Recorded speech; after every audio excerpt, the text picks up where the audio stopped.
ಜಿಲ್ಲೆಯಲ್ಲಿ ತೀಕ್ಷ್ಣತೆ ಪಡೆದುಕೊಂಡ Hemavathi express canal ವಿರೋಧಿ ಹೋರಾಟದ ಕುರಿತು ಕೊನೆಗೂ ಕೇಂದ್ರ ಸಚಿವ ವಿ ಸೋಮಣ್ಣ ಮೌನ ಮುರಿದಿದ್ದಾರೆ. ಡಿಸಿಎಂ ಡಿಕೆ ಶಿವಕುಮಾರ್ ನಡೆಯನ್ನು ಇದೇ ಮೊದಲ ಬಾರಿಗೆ ಸೋಮಣ್ಣ ಖಂಡಿಸಿದ್ದಾರೆ.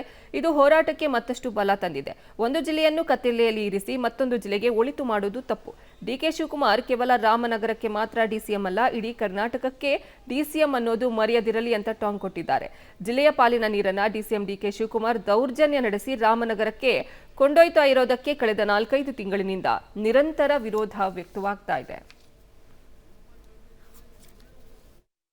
ತುಮಕೂರಿನ ನಾಗರಿಕರಿಗೆ, ತುಮಕೂರಿನ ಜನರಿಗೆ, ತುಮಕೂರಿನ ಮತದಾರರಿಗೆ ಯಾರೇ ಅನ್ಯಾಯ ಮಾಡಿದ್ರು ಕೂಡ ಅದು ಅನ್ಯಾಯನೇ.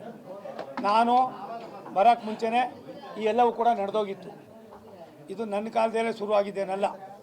ನಾನು ಕೂಡ ಯಾರ್ಯಾರಿಗೆ ಹೇಳಬೇಕೋ, ಯಾವ್ಯಾವ ಮಂತ್ರಿಗಳಿಗೆ ಹೇಳಬೇಕೋ, ಯಾರ್ಯಾರಿಗೆ ಹೇಳಬೇಕೋ ಪ್ರತಿಯೊಬ್ಬರಿಗೂ ಕೂಡ ಹೇಳಿದ್ದೀನಿ.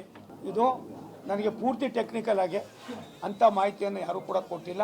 ಸುರೇಶ್ ಗೌಡರು ಬಂದಾಗೆಲ್ಲ ಮಾತನಾಡ್ತಾ ಇರ್ತಾರೆ, MT ಕೃಷ್ಣಪ್ಪನವ್ರು ಮಾತಾಡ್ತಾ ಇರ್ತಾರೆ, ನಮ್ಮ ಶಿವಣ್ಣವರು ಅವಾಗವಾಗ ಕೋಪ ಬಂದಾಗೆಲ್ಲ ಒಂದೊಂದು ಸಾರಿ ಹೇಳ್ತಾ ಇರ್ತಾರೆ. ಚಾಮರಾಜನಗರ, ಯಳ್ಳಂದೂರು, ಕೊಳ್ಳೇಗಾಲ ತಾಲೂಕುಗಳಲ್ಲಿ ಸಾವಿರಾರು ಎಕರೆ ಪ್ರದೇಶದಲ್ಲಿ ಭತ್ತ ಬೆಳೆಯಲಾಗಿದೆ. ಸಾಲ ಸೋಲ ಮಾಡಿ ಭತ್ತ ಬೆಳೆದಂತಹ ರೈತರಿಗೆ ಈಗ ಹೊಸ ಸಮಸ್ಯೆಯೊಂದು ಎದುರಾಗಿದೆ. ಭತ್ತ ಕಟಾವು ಮಾಡಲು ಕೂಲಿ ಕಾರ್ಮಿಕರು ಬರ್ತಾ ಇಲ್ಲ.